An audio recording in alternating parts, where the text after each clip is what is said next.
Okay, hello guys. So there's a lot to talk about the hardcore wipe.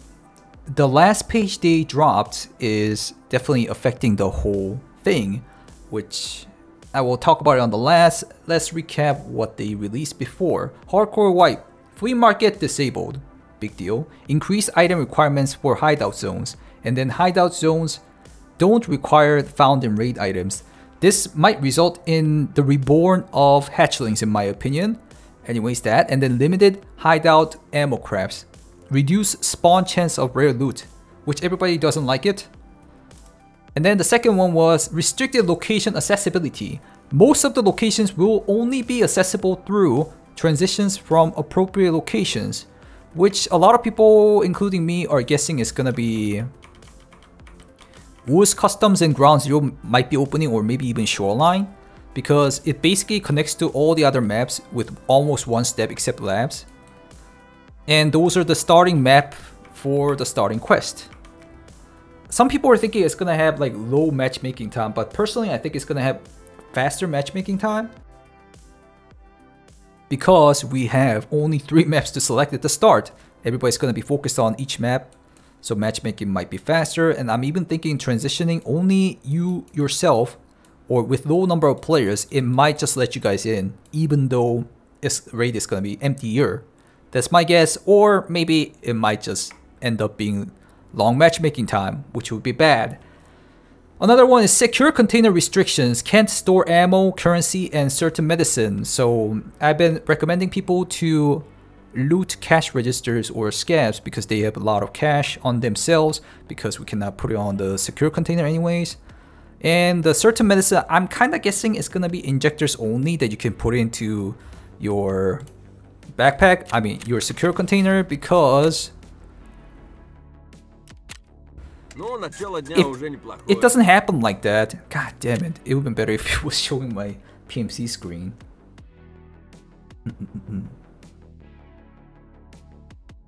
Give me a second.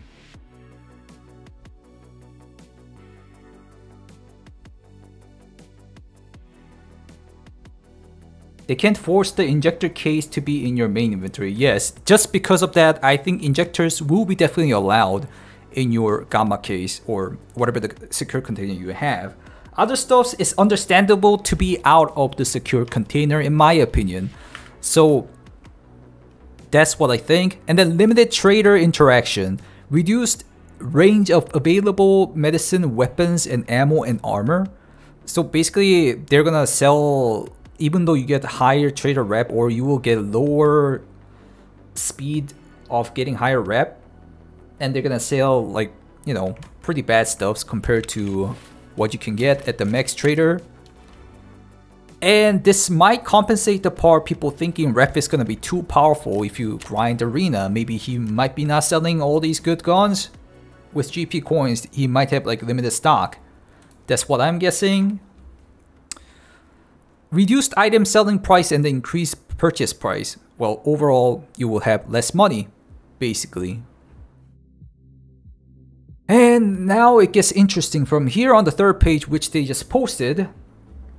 Hardcore wipe in Escape from Tarkov. Let's read the whole thing. We are carefully monitoring the player feedback and would like to provide more clarity on the details of the upcoming wipe. It does seem like they read all the comments and like Twitter posts or whatever the community they are reading through. A lot of people really hated on the transition accessibility. And I think they're trying to give us like a compensation or something like that. All restrictions indicated in the infographics will be wave-like.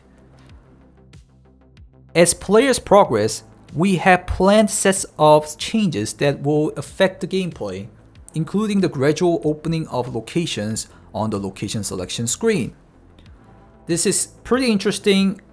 It sounds like the whole wipe, every player's progress depending on that, maybe it's time gated. The restrictions will gradually released. Maybe even flea market will open after like a month or a couple weeks. Or the limited ammo craft will be released, or better loot on later wipe, and the restricted location might be opening. Well, it literally says it here, including the gradual opening of locations on the location selection screen. So let's check out the third page. That part changed a lot of things. 100% boss spawn chance on all locations, which I kind of like it.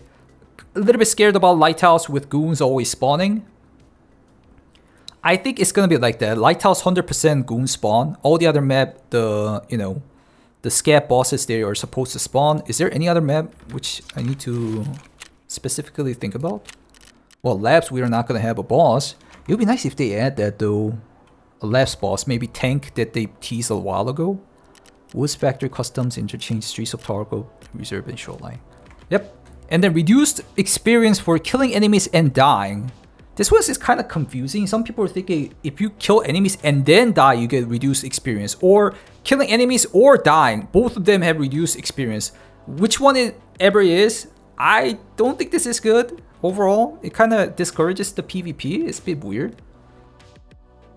Anyways, increase experience for surviving. It's good, but these all sound like encouraging the rats and the extract campers. The transition, and reduce experience for killing enemies and dying, and then increase experience for surviving. I bet a lot of people will agree with that. Well, you can choose to be on the other side or the rat side or extract camper side. I don't know. It's a bit weird in my opinion. Increase AI difficulty. I kind of thought about this because right now if you go to the AI, especially the scav AIs, they're super weird.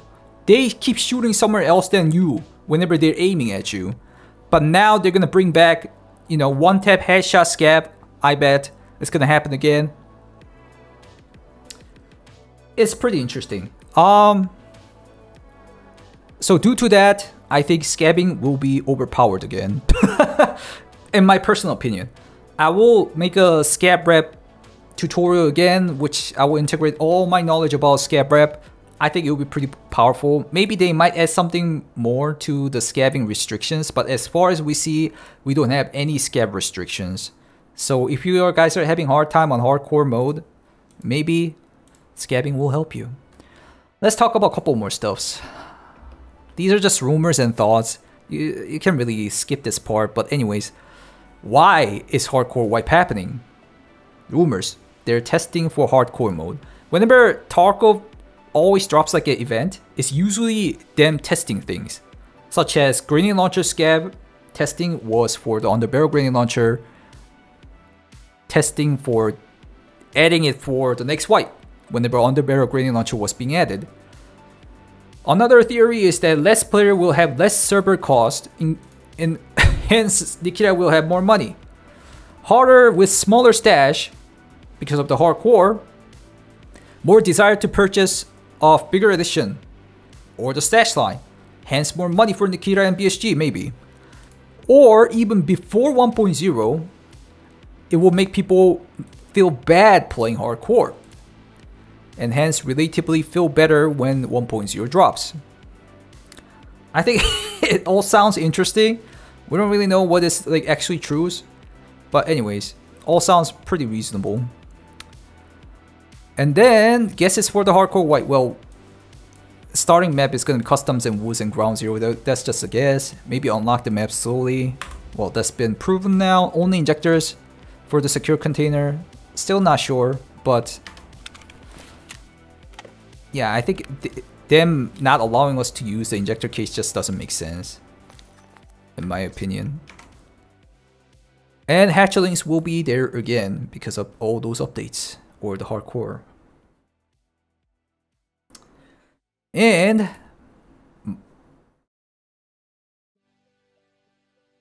some thoughts I have which might be useful for the hardcore wipe.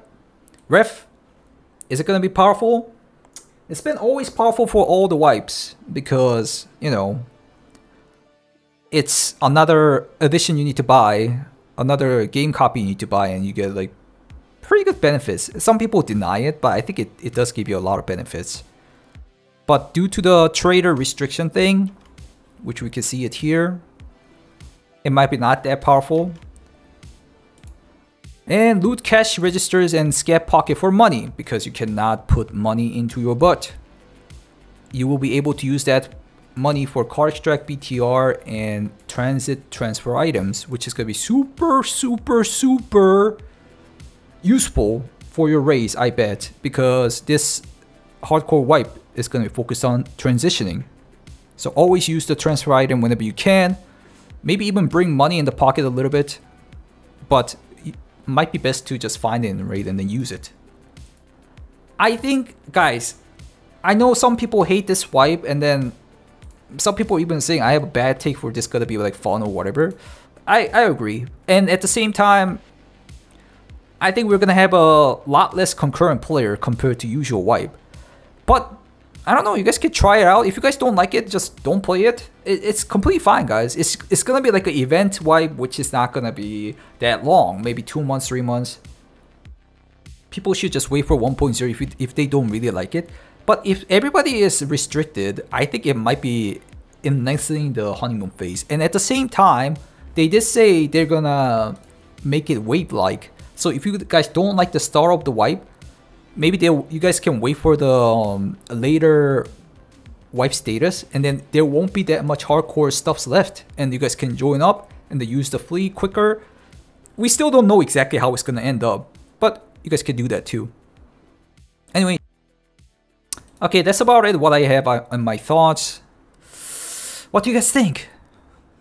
Do you guys think it's gonna be wave-like for individual players' progress, or is it gonna be time-gated for unlocking all these hardcore stuffs into softcore?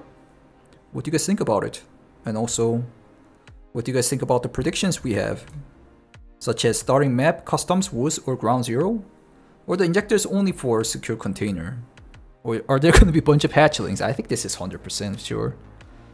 Or do you guys have any tips or thoughts about it? Do tell me in the comments. I'll definitely try to cook up the scab rep video as quick as possible too. Thank you guys for watching. If you guys like these kind of contents, please leave a like. And also, if you want to check me out on live stream, check out Twitch and YouTube and Kickstream. And I'll see you in the next video. Goodbye, guys.